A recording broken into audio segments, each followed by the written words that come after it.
Pode começar. Bom, pessoal, antes de mais nada, um belíssimo bom dia aí a todos. Vamos dar início aqui à sessão técnica de tecnologias quânticas no CIG. Hoje a gente vai contar com 4 apresentações. Cada apresentação terá um total de no máximo 10 minutos, com tempo para alguma pergunta no final, certo? E essa sessão técnica terá uma duração de 50 minutos. Hoje, o primeiro trabalho, a gente vai ser apresentado aqui pelo Capitão Derlian. O título é Comunicação Quântica, Panorama Mundial e Potenciais Aplicações para a Força Aérea. Os autores Denis Derlian Carvalho Brito, André Jorge Chaves, Vitor Duarte, Rodrigo Ferreira. O Derlian, e para todos os apresentadores, eu vou pedir para vocês ficarem aqui perto do telão na hora de apresentar, tá? Para sair bonito no vídeo depois. Perfeito? Capitão.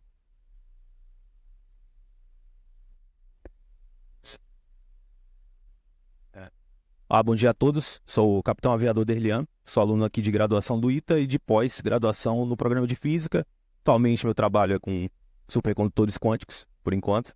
E nosso trabalho aqui hoje é uma colaboração com o professor André e os alunos Vitor e Rodrigo. Então, vou passar uma versão um pouco reduzida do que está no site do CIG. A gente vai falar um pouco de comunicação quântica e o panorama mundial. Então, o objetivo é conhecer o panorama mundial da situação de comunicação quântica e as potenciais aplicações no âmbito aí do emprego do poder aéreo. Então, o nosso roteiro vai ser comunicação quântica, um conceito inicial, o panorama mundial, as aplicações do poder aéreo e uma breve conclusão. A metodologia desse trabalho foi pesquisa bibliográfica, estruturação de informações, conexão de pontos e uma análise qualitativa, identificando tendências e desenvolvimentos na área. Então, comunicação quântica, essa é a explicação mais simples de comunicação quântica, que todos irão ver aqui. Comunicação quântica em todas as publicações técnicas, eu quero passar uma informação de Alice para Bob, então eu preciso de um canal entre eles. Esse canal pode ser clássico, então a fibra ótica ou espaço livre. O que muda é o hardware. O hardware são dispositivos quânticos, tanto o hardware emissor quanto o hardware receptor, né? E isso também tem uma diferença da comunicação clássica, que é o protocolo. O protocolo de comunicação quântica mais conhecido é o BB84, criado em 1984, BB a sigla dos cientistas que desenvolveram. Esse protocolo, ele assegura que a comunicação seja não interceptável e ela não pode ser clonada. Então, panorama mundial aqui, esse mapa aqui da Terra plana, vamos falar um pouco aí das entidades importantes em comunicação quântica. Começando pela Europa, a Europa tem uma política descentralizada de desenvolvimento de ciência e tecnologia. Outro player importante são os Estados Unidos. Os dois, pensando em publicações acadêmicas, estão na vanguarda. E a gente tem em patentes a China como a vanguarda da comunicação quântica. E realmente a aplicação, a China está bem desenvolvida. A gente tem outros players fortes também, como o Canadá e Japão, mas não são o escopo do nosso trabalho. Então, a Europa, o que acontece na Europa? A Europa tem, a União Europeia tem um framework de trabalho que é descentralizado. Então, a gente tem os membros, tem uma agenda estratégica e tem um comitê de assessoria, né? Ele é composto por especialistas, enfim, e eles transformam o planejamento estratégico em ações. Então, os fortes players, a gente tem Reino Unido, Alemanha e Dinamarca. A Dinamarca recentemente recebeu a sede do Centro de Desenvolvimento de Tecnologias Quânticas da OTAN. Então, esses são fortes players na área. O ecossistema, ele é ativo para investimento estrangeiro. A Europa recebe muito investimento estrangeiro na área. E a gente tem essas iniciativas, a Europa Digital e a iniciativa para comunicação quântica, que realmente já está tratando em ações, criar licitações para desenvolvimento de infraestrutura de tecnologias e principalmente comunicação quântica. Os Estados Unidos também luta pela vanguarda. A política dos Estados Unidos é bem antiga, dos anos 70, a política de ciência e tecnologia. Então, transforma o planejamento político, estratégico, depois ações, né? E isso culminou no desenvolvimento de uma workforce de ciência e tecnologia, pensando em informação quântica. E isso transformou em aplicações todo esse planejamento que vem desde os anos 70, né? Então, os Estados Unidos têm uma vantagem estrutural, é uma política antiga, tem a presença e colaboração da iniciativa privada bastante, é forte isso nos Estados Unidos, e isso combina, né, cria uma rede de desenvolvimento assim, bem complexa, que faz com que os Estados Unidos ele chegue no nível, hoje em dia, pensando em comunicação quântica, de criar um comitê nacional só para falar de comunicação quântica. E a gente tem uma integração desse comitê nacional com muitos órgãos estatais, o Departamento de Defesa, o Departamento de Estado, o Escritório de Contas do Estado, o Escritório Diretor de Inteligência. Então, os Estados Unidos, assim como a Europa, todos os países no mundo que tratam esse assunto na vanguarda, tratam isso como assunto estratégico e tem envolvimento de instituições governamentais. Mas, realmente, a vanguarda no mundo de comunicação quântica está na China. Isso começa, a China é muito difícil obter informações da China em fonte aberta, então a gente tem na China aqui o que eles querem passar para a gente. Pode ser que o desenvolvimento esteja bem mais avançado.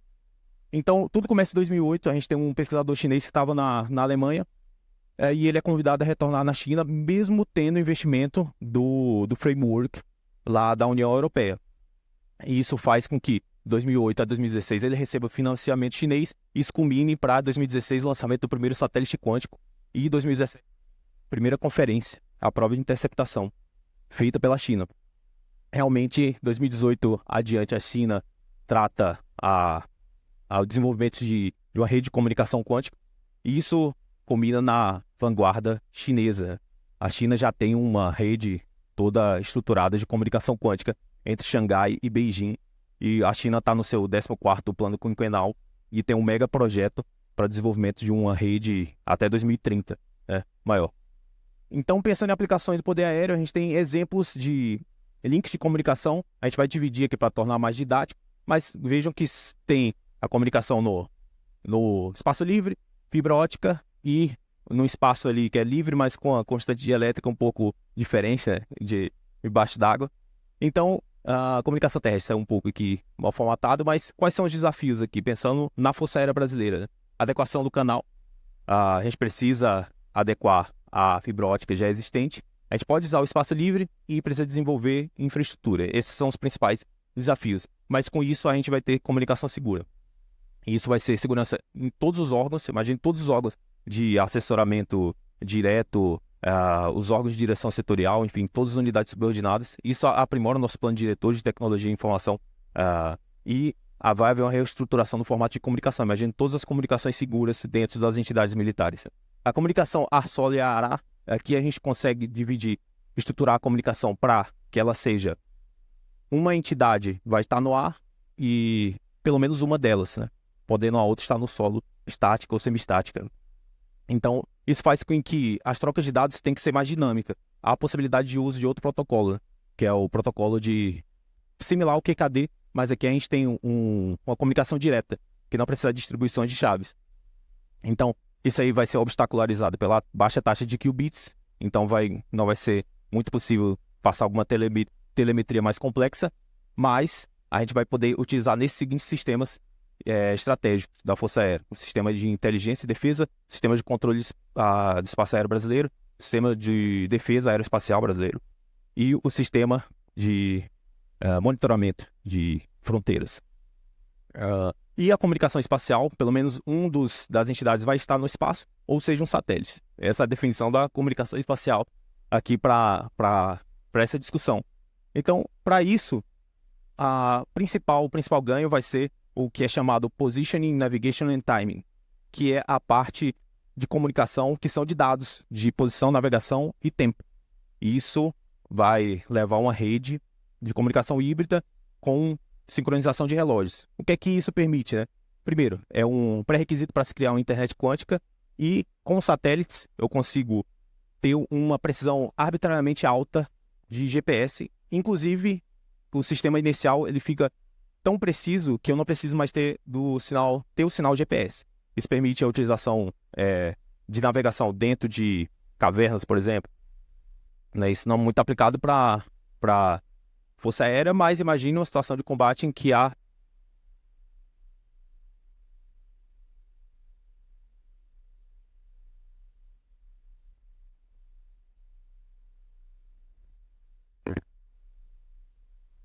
e onde isso pode ser utilizado no sistema de comunicação militares, que prevê aumento da banda larga, e existe a banda X. A banda X é de comunicação exclusivamente militar. E isso aí também, esse é um projeto dentro do âmbito da Força Aérea, que é o Satélite Geoestacionário de Defesa e Comunicação Estratégica. E isso vai aumentar a ampliação dessa banda, desse Programa Nacional da Banda Larga e da Banda X. Imagina a comunicação toda segura, não só comunicação vamos dizer, comunicação falada, mas sim de dados, telemetria, esse dado de tempo. E o sistema de informação de comando e controle, né? O sistema de comando e controle militar. Isso aqui é uma vantagem estratégica. E a gente pode sumarizar tudo que eu apresentei em alguns pontos, né? A comunicação quântica para segurança. Então, isso, se a gente quer ter comunicação segura, o futuro é a comunicação quântica. Todos os países que estão desenvolvendo isso, eles pensam da mesma forma e tentam fazer algum tipo de integração, defesa e outras entidades. A gente tem a vanguarda da China, não tem como negar, a China realmente já está aplicando isso, e isso de informações ostensivas. Imagina o que tem reservado que a China não libera. Então, apesar dos outros países tentarem estar na vanguarda de pesquisa, a China ainda está nessa liderança.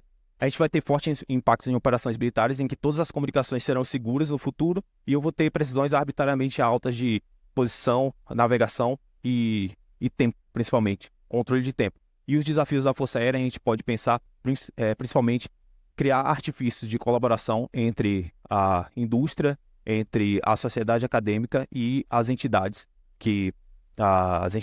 militares, né? E é isso, nosso trabalho acaba aqui, a gente fica disponível para as dúvidas que eventualmente surjam. Muito obrigado.